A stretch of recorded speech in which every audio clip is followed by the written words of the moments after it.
right. Welcome to Beyond Summit. Well, for this session, we're going to talk about infrastructure investment. How could it be more sustainable? My name is Jessie Chen from Shanghai television station.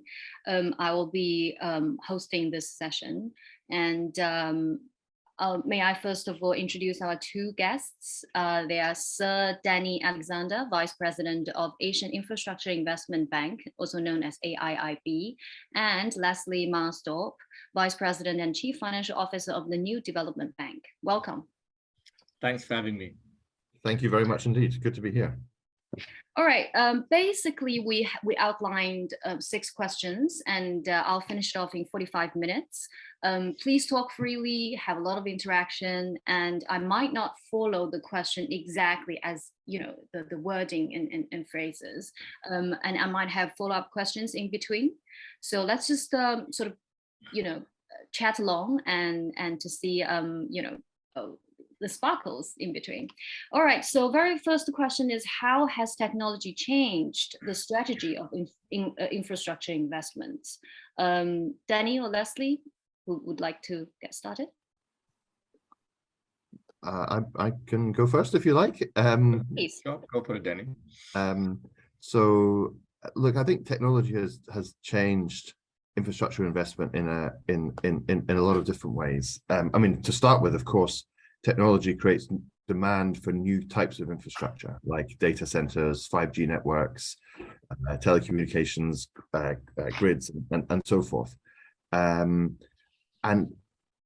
that new infrastructure also then helps to upgrade existing infrastructure. For example, turning a grid into a smart grid, turning a city into a smart city, and so forth. And thinking through those infrastructure needs is a critical issue. I mean, in Asia, you see huge digital divides. You see cities and countries with very highly developed digital infrastructure and those with digital infrastructure, and that in itself is causing economic changes. It's accentuating differences, and so I think part of the strategy has to be to say, how can we help? And through multilateral development banks like ours, how can we help those on the wrong side of the digital divide with the investments to help them improve, or even in many cases to leapfrog directly to the best, most modern technology? So it means you have to focus on the end users. It means you have to focus on the outcomes, but it also creates opportunities for better efficiency, for greater transparency, to enable infrastructure projects themselves to work much more effectively, to be managed better, for maintenance costs to be reduced, and so forth. And so actually technology affects every aspect of infrastructure development. Yep, Leslie. Take the energy system, for example. We're focused on energy, and technology changes all of those things. Yeah, Leslie, would you like to add anything? Thanks very much, Jessie, for having us. Just to complement what Danny has already highlighted, I think the first point I'd like to make is that multilateral banks have a very unique and critical role to play in the transition to net zero, to draw on the best of what new technologies offer to reboot infrastructure throughout the emerging markets, and by the way, in the developed world. As you know, we are currently in a process, a long structural set of changes in the global economy, and the financial sector has a pivotal role to play to enable that transition. So every sector, as Danny has just highlighted, whether it be energy, whether it be transport, logistics, every sector is undergoing significant changes in their business models. And what we are trying to do as MDBs, AIIB, New Development Bank, World Bank, and all the other major multilateral development banks, is to be a catalyst for that change. The kinds of change required will require significant investments in new infrastructure. Let me give you an example. I come from South Africa, where our energy grid is more than 88% based on coal-fired power stations.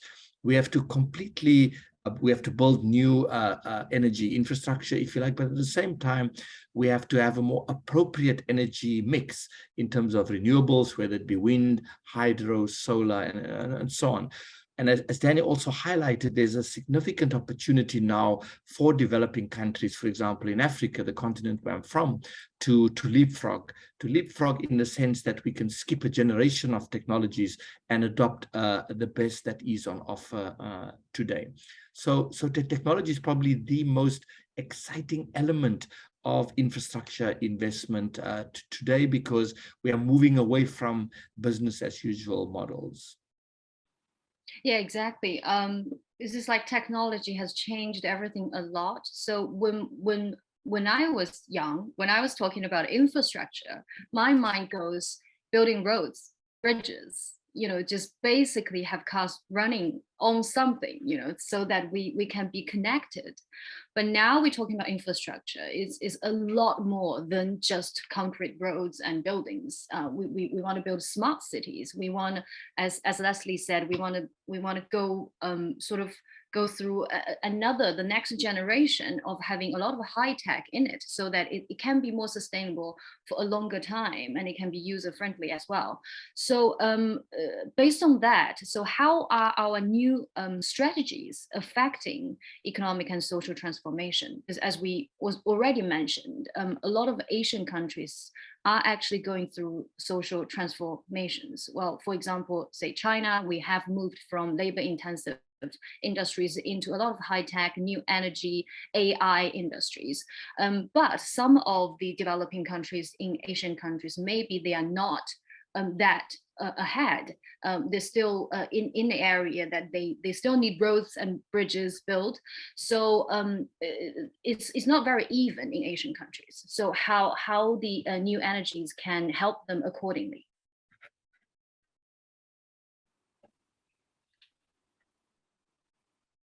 You are on mute at the moment, Danny. I can go first if you like. And we're just picking up what Leslie's point, and then you mentioned roads and bridges, but roads and bridges are still needed, right? And they will always be needed, unless we take to the air somehow, and then some other kind of infrastructure will be needed. But technology changes those roads and bridges. It changes the way that you operate them. It changes the way you construct them. It changes the way you monitor and maintain them. It changes the type of vehicles that you can use on them, and roads with sensors built in to monitor the traffic, with electrical charging built in to enable new energy vehicles.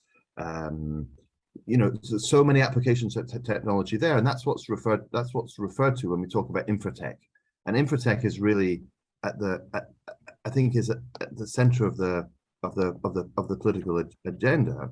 Given all the challenges that we're facing in the world today, fiscal, inflationary, liquidity constraints, the need for governments to bridge infrastructure financing gaps with less spending, infratech also offers a kind of supply side solution to bridging the infrastructure financing gap. It helps us to build the infrastructure with less and better. It helps us to manage the maintenance costs much more effectively. It helps us to get much greater spin-off benefits for other aspects of society. And so I think that the application of technology to traditional infrastructure is critical to how we affect the social and economic transformations you're talking about. So just one example, our teams were working on water and sanitation projects in Uzbekistan, introduced technology that is perhaps commonplace elsewhere, which helped to reduce the cost, helped to improve the operation of the system, and also gather data which was of use in the healthcare system, for example. And so in that way, you get more benefits from your infrastructure. And of course, in the COVID-19 pandemic, we've also seen, I think, the vital role of technology and technology investment in helping society to cope with one of the most kind of traumatic crises that we've seen for many, many decades. And in that way, helping economies to recover more quickly, helping people to manage the difficulties they're going through, helping communication about how people can handle different situations. And so again, those countries with good technology have been better able to weather that crisis than those without, broadly speaking. Yeah, Ashley.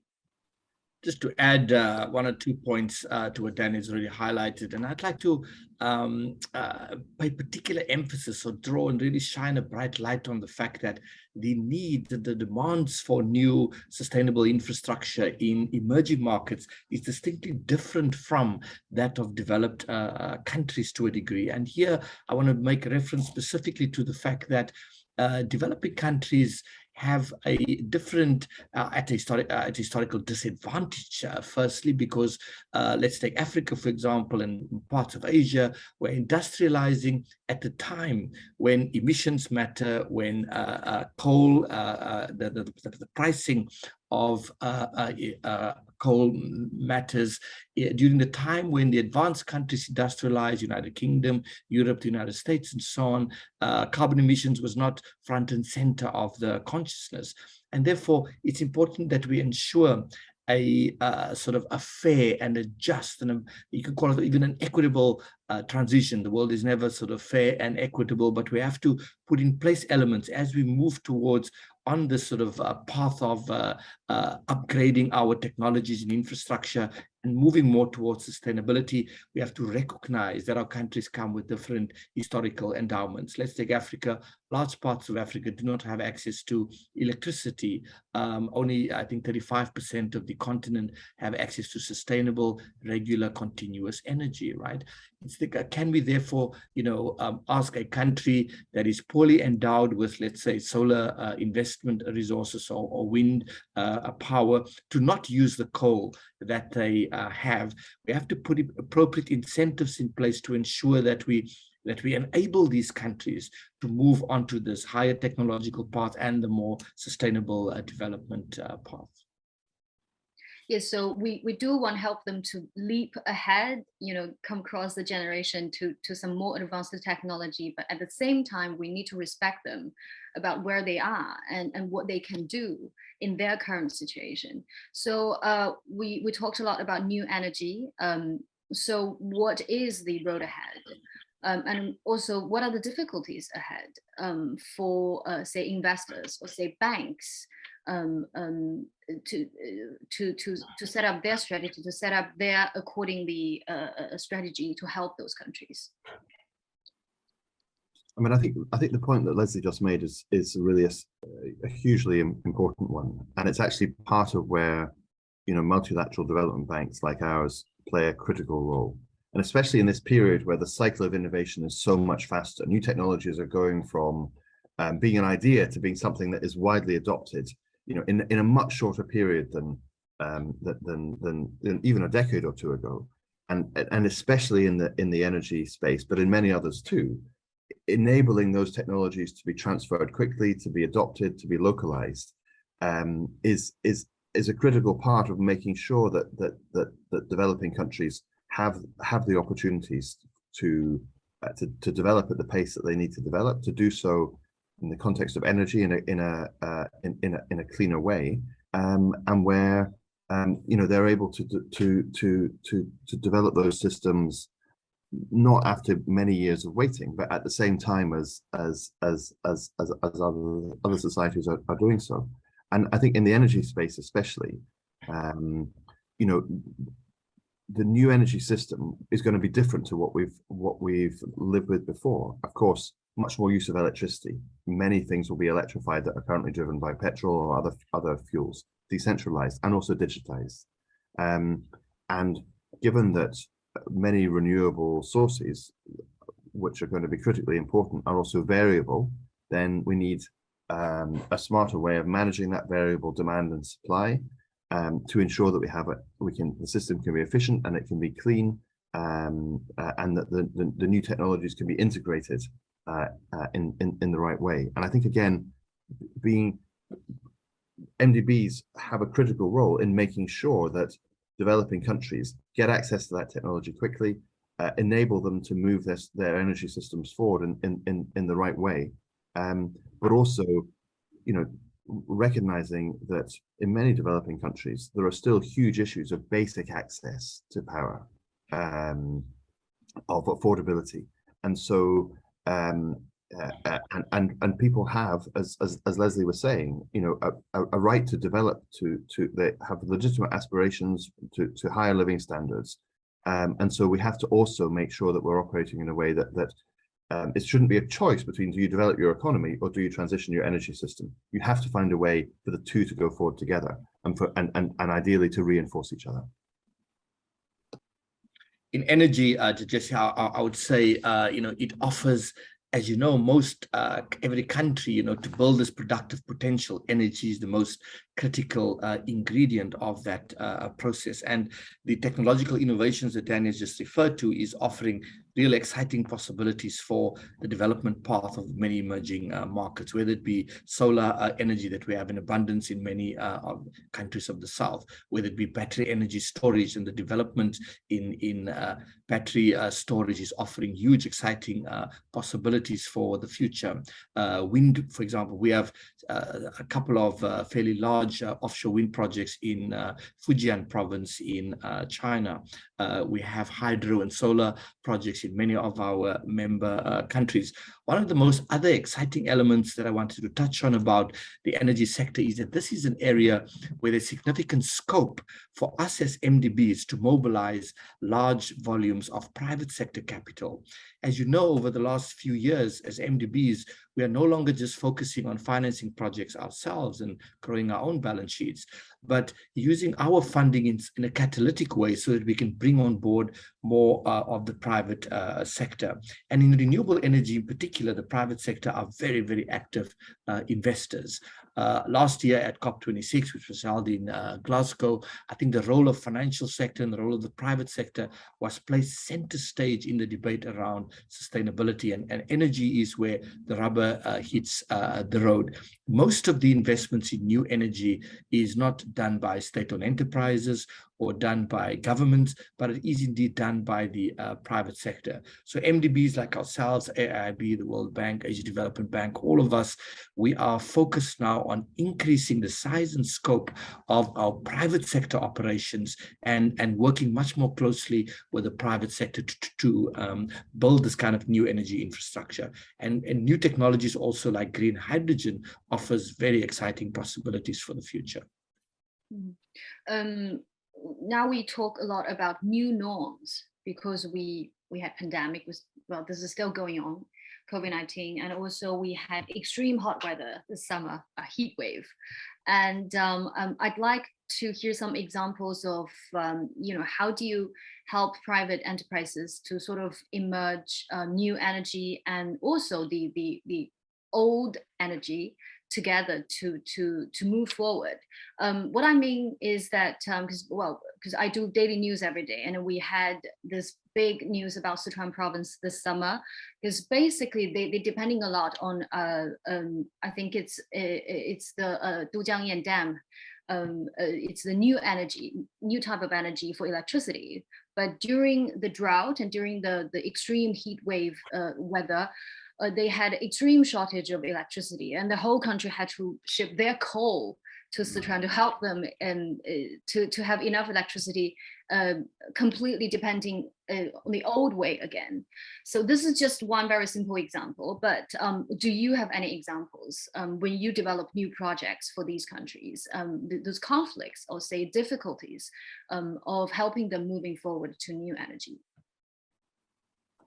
So I think the first thing I would say about that is that we have to be, I mean, we have to start by recognizing what is causing these changes. And climate change is wreaking havoc around the world already. The climate change that we've already seen, you know, the droughts in Sichuan, the fires in Chongqing, the horrific flooding in Pakistan this year, going on right now, and hundreds of thousands of people, millions of people suffering as a result. And in Henan last year, in Europe, forest fires over the summer, and many others besides.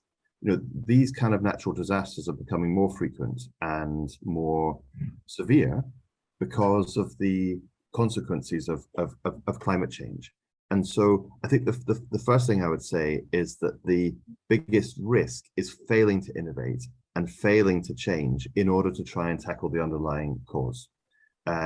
So Leslie rightly referred earlier to the role of new technologies in clean energy. Green hydrogen was the example he gave, fully agree. And some of the action to tackle climate change will use technologies that have not yet been invented. And so, we have to support that cycle of innovation and new technology, and not be too cautious about being willing to invest in the new technologies.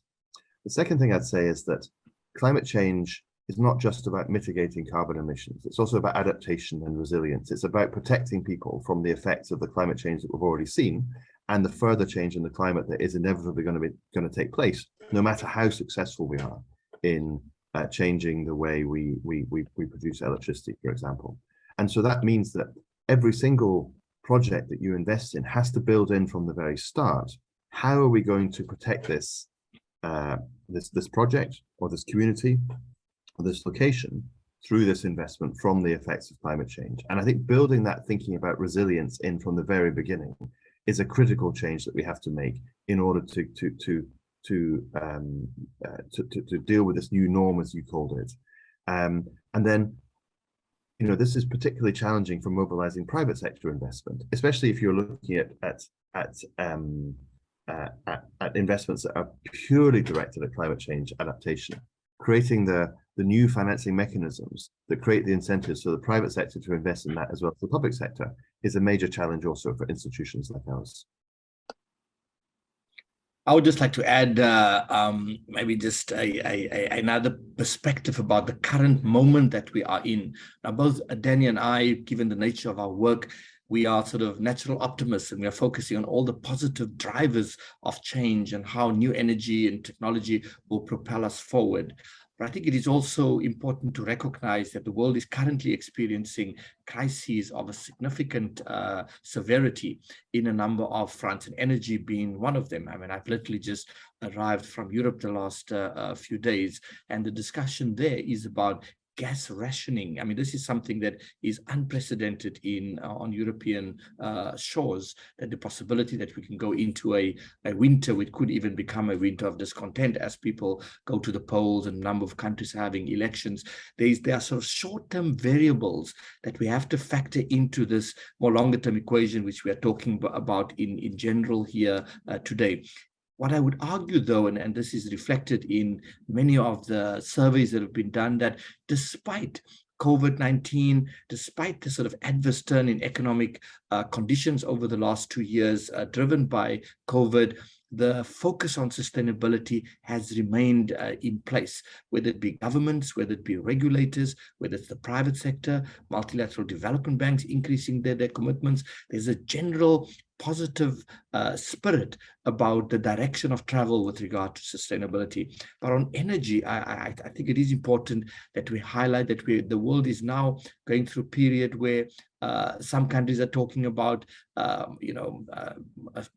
coal-fired power stations that were mothballed, to use them again because there's a desperate need for power. So we might see some short-term cyclical sort of adverse moments, but the direction of travel, as we indicated in both our comments, both Danny and I, is towards the more sustainable growth path. I do like that positive spirit, but I was actually broadcasting news yesterday, and I read this VO saying World Bank and IMF actually predicted that some country might go into recession in 2023, and saying like even the whole world is going to slip into recession in 2023. We do have some downbeat news in terms of economic growth of the whole world, and also the conflicts between Russia and Ukraine, and that actually has affected energy problems worldwide too. So do you two still very optimistic about the future? Do you think this actually becomes, say, climate change and some very uncertainty circumstances actually offers big challenges, but at the same time, big opportunities as well? So like Leslie, I'm a natural optimist, but I'm happy to join in the highlighting some of the difficulties, because you're right, that's what many countries around the world are going through at the moment is unprecedented, with the compound effect of multiple crises. Many of our members have been, just starting to recover from the terrible impacts of the COVID-19 pandemic and the effect that had on their economies when these new problems come along. And that is really setting back development in many parts of the world. We've seen from the United Nations figures, sadly, poverty has increased around the world, where breaking the trend we've seen of reductions in global poverty year by year for some time. And then, the energy crisis currently is going to affect many more countries, the effects of climate change also. And we are also, if I can add one more component, we're living through a time when geopolitical issues are to the fore. International cooperation on many issues is harder than it has been in the past. I think that points in a couple of directions. One is the importance of multilateral institutions as places where countries with different ideas, different systems can come together and nonetheless cooperate on the important development challenges that we're facing. And the role of multilateral development banks also in terms of mobilizing finance for the necessary investment to try and help our members manage these short-term issues, but to do so also in a way that helps to recover and in a sustainable way. Climate change is, if left unchecked, going to lead to even more severe crises than those we've experienced. And so, we should not deal with the short-term crises in a way that exacerbates the longer-term ones. It's hard to do, but I think it's a key message to get across that as we try and generate an economic recovery and support members dealing with these enormous challenges, we have as best we can to continue to also live up to these broader global commitments that everyone has made. I was in Glasgow last year at COP26. The Glasgow Climate Pact makes significant new commitments from countries around the world for how they're going to go about taking action to tackle climate change. That requires enormous investment, enormous mobilization of private capital. And much of that investment will also help to deal with some of the issues countries are experiencing today. And so we shouldn't lose sight of that direction. And I think maybe just to add one or 2 points, it's very important that during this period of sort of distress, of economic contraction and potentially recession in large parts of the world, that we, prepare people for the hard times ahead. I think that in many countries, where they've never experienced power cuts, for example, it will have a very dramatic impact on people's lives. I just read a report a couple of days ago, which is titled "Running Out of Gas," which is really an HSBC report outlining the various scenarios in the event of, Russia potentially cutting gas supplies going into winter. And it's a pretty dismal sort of set of predictions, because large economies like Germany, Italy, and so on in Europe are dependent on those gas supplies. So we could be going through a very difficult period. However, what we try to focus on in all of our remarks now has been on the more structural, the more medium-term developments. And I also would like to add that it's important for a country like China to continue its drive and its impetus towards the green transformation. If you look at the scope of investment that China has made in the green transformation, it is phenomenal.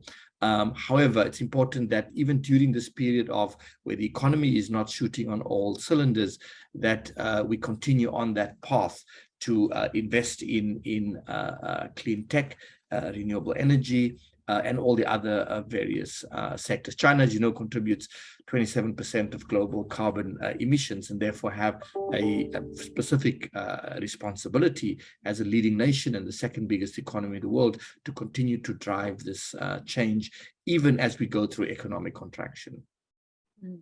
So I'm actually very curious about, what is the proportion for the banks, for both of you? so how many, or say how many percentage of the projects are actually related to new energy right now? For the loans you've offered, or say for the projects you're doing right now, what's the percentage? So for AIB, we've set the target that by 2025, at least 50% of our total financing will be climate finance. That's both climate change mitigation and adaptation.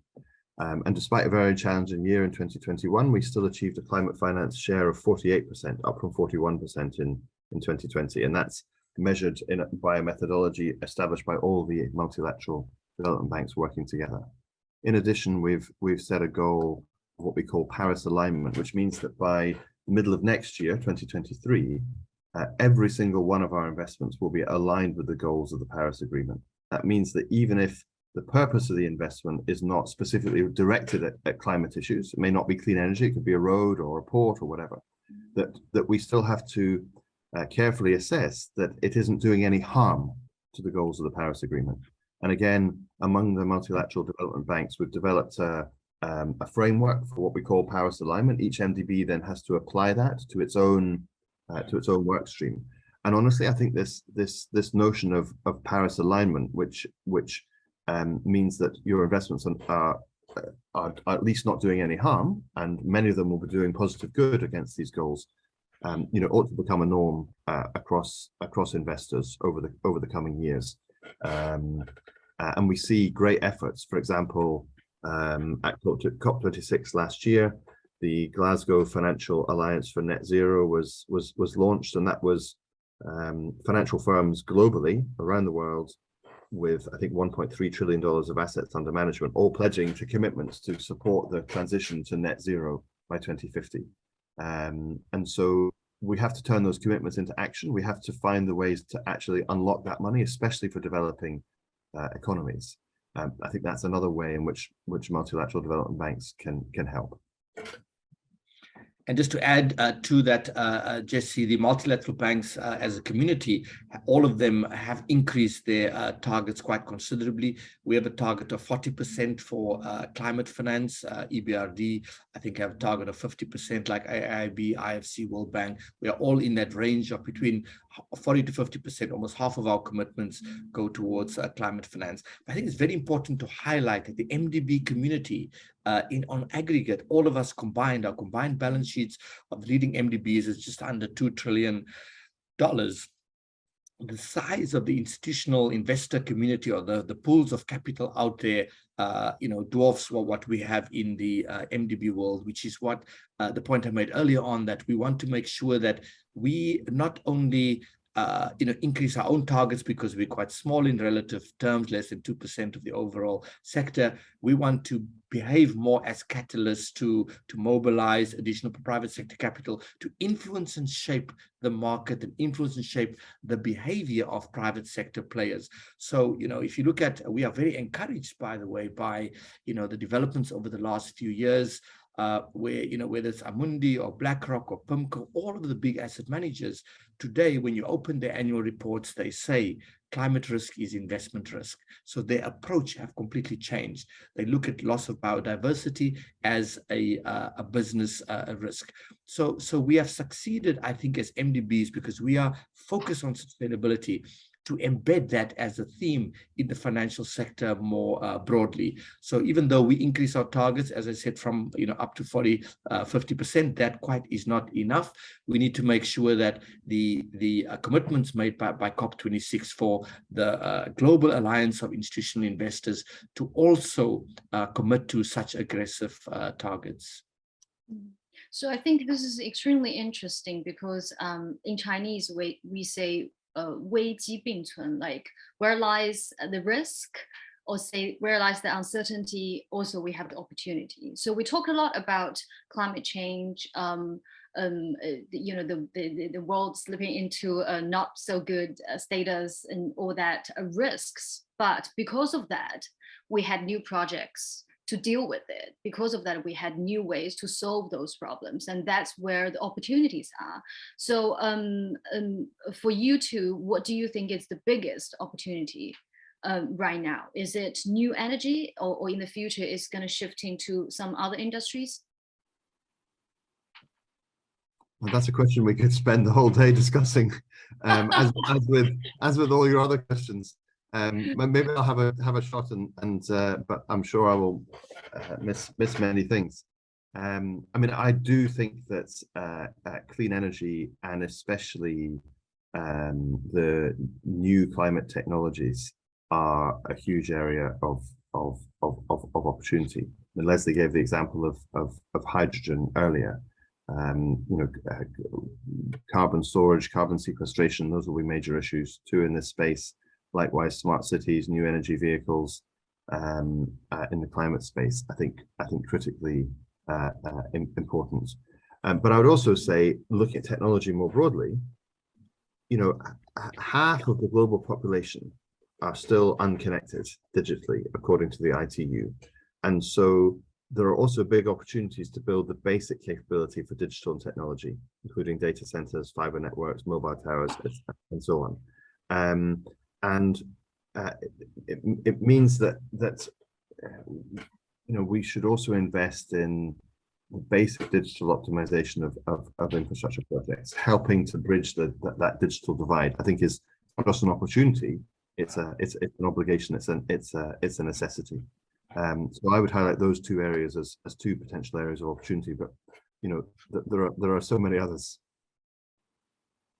Maybe I want to lift it up and say that there's great opportunities today to scale what we do as multilateral development banks. I'm more referring now to, in general, what MDBs can do. And that opportunity comes about as a consequence of this movement towards sustainability that is now mainstream.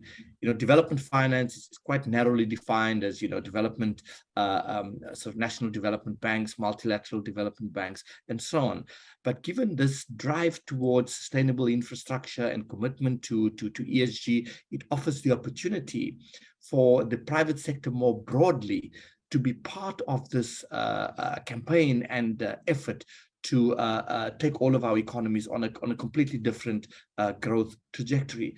So the opportunities that we are talking about is not just what we can do as MDBs, but how we can shape and influence and create new partnerships. I mean, it is possible, I think, that we will do things very differently in the next number of years in our sector. I'll just give you one example. At the moment, the World Bank has an agency that provides guarantees called MIGA, the Multilateral Investment Guarantee Agency. But they provide guarantees only within the World Bank, for the World Bank Group. We could take some of these agencies and use them more as platform entities to work for the entire multilateral development banking sector, and for us to develop financial instruments where we work with the insurance sector, with the reinsurance sector, and so on. So I'm referring to really is kind of stepping out of just the individual opportunities to, increase digital transformation and so on, to how we can lift what we do and magnify it into, completely different realms of possibility. Because the challenges, as Danny have said, have just increased so much, and therefore the historic responsibility on our institutions is to seek for ways to lift our game. All right. Okay. Thank you so much for your wonderful insights, your positive energy, and I do appreciate the time spent on this session. I think we'll call it off by now, and hopefully we'll be talking again in the very near future. Thank you, Danny. Thank you very much.